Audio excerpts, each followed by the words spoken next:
Assalamualaikum warahmatullahi wabarakatuh.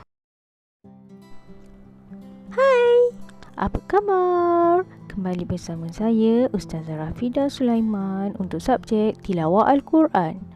Okey, sebelum tu jom kita mulakan kelas kita dengan bacaan doa. Bismillahirrahmanirrahim. اللهم افتح علينا حكمتك وانشر علينا من خزائن رحمتك يا أرحم الراحمين رب اشرح لي صدري ويسر لي أمري واحلل عقدة من لساني يفقه قولي Amin ya Rabbal Alamin. Apa khabar semua? Sihat? Alhamdulillah. Okey, untuk hari ini kita akan belajar kefahaman Al-Quran tentang surah An-Nas. Sebelum tu, jom kita dengar dulu bacaan surah An-Nas. Awak semua ikut sekali baca. أعوذ بالله من الشيطان الرجيم بسم الله الرحمن الرحيم قل أعوذ برب الناس ملك الناس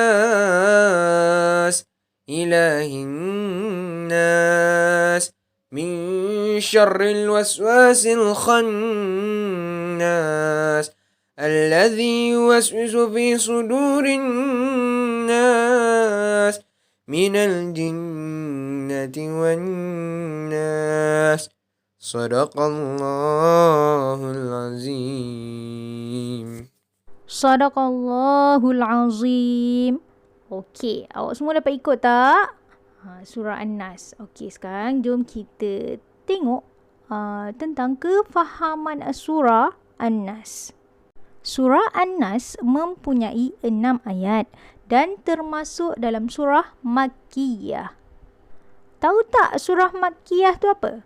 Surah Makkiyah ni ialah Al-Quran. Okey, surah-surah Al-Quran kesemuanya diturunkan di Mekah dan juga Madinah. Bila surah itu diturunkan di Mekah, maka surah tersebut dikenali sebagai surah Makkiyah, yakni surah yang diturunkan di Mekah. Okey, kalau surah tu diturunkan di Madinah, jadi surah tu menjadi surah Madaniyah. Okey? Nama surah pula diambil daripada perkataan An-Nas yang membawa maksud manusia, yang disebut secara berulang kali dalam surah ini. Sekarang kita tengok pula kepada intisari surah An-Nas. Secara ringkasnya, hanya Allah sahaja yang mampu mentadbir urusan jin dan manusia. Okay?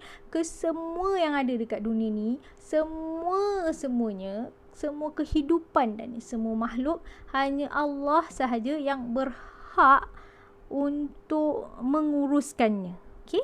Seterusnya, perintah kepada manusia agar berlindung kepada Allah daripada segala kejahatan, sama ada daripada jin atau manusia. Okey, maksud dia macam ni. Manusia ni dianjurkan supaya memohon perlindungan hanya kepada Allah terhadap segala pengaruh-pengaruh ataupun hasutan-hasutan jahat. Tak kiralah sama ada yang kita nampak secara fizikal ataupun yang kita tak nampak. Okey, contohnya yang macam hasutan syaitan yang menyelinap dalam diri. Macam mana tu? Okey, macam kalau kita rasa was-was. Tahu tak rasa was-was tu macam mana? Macam kita rasa macam dah buat ke belum? Macam tu lah. Okey, contoh yang paling mudah lah rasa was-was ni macam kita solat, tapi dalam solat tu kita fikir benda lain, ataupun kita terlupa berapa rakaat solat yang kita dah solat. Kita terlupa ni rakaat kedua ke ketiga. Okey, kita lupa, kita macam was-was. Okey, 2 3. Jadi sebab tu bila kita rasa ataupun jika kita sering rasa was-was, kita dianjurkan supaya baca banyak-banyak kali surah An-Nas. Okey, sebab surah An-Nas ni adalah surah yang kita memohon perlindungan kepada Allah daripada syaitan yang direjam. Ayat surah An-Nas ni dia pendek dan ringkas, tetapi membawa makna yang mendalam tentang perlunya manusia kepada Allah Subhanahu Wa Taala sebagai pelindung mutlak daripada kejahatan syaitan durjana. Ini adalah sedikit sebanyak tentang ringkasan daripada surah An-Nas. Sekarang kita tengok pula kepada pengajaran surah. Apa pengajaran yang kita dapat, yang kita perolehi daripada surah An-Nas? Yang pertama, kita kena sentiasa meminta perlindungan Allah daripada syaitan yang dilaknat. Yang kedua, kita mesti berusaha menguatkan rohani dan istiqamah dalam beribadah. Dan yang terakhir, kita kena menghindarkan diri daripada menganiayai makhluk lain. Sudah sepatutnya bagi kita selalu memohon pertolongan dan perlindungan hanya kepada Allah Subhanahu Wa Taala semata-mata. Dan kita perlu mengakui bahawa sesungguhnya seluruh makhluk berada di bawah tata cara dan kuasanya.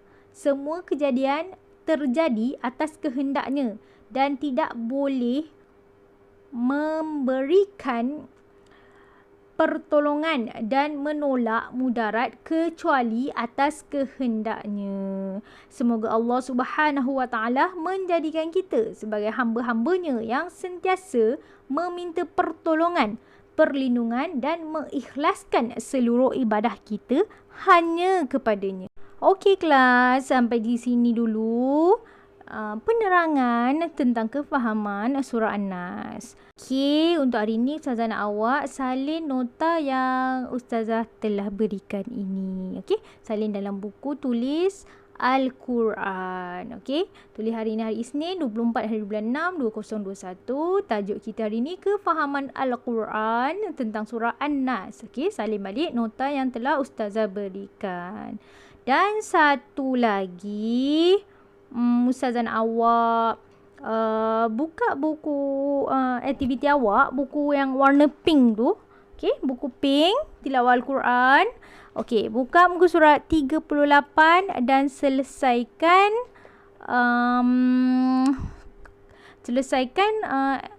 lembaran kerja tersebut. Okey? Tidak ada yang tidak mungkin bagi Allah Subhanahu Wa Taala. Okey, syukran jazilan kelas. Jumpa lagi di pertemuan yang akan datang, insya-Allah.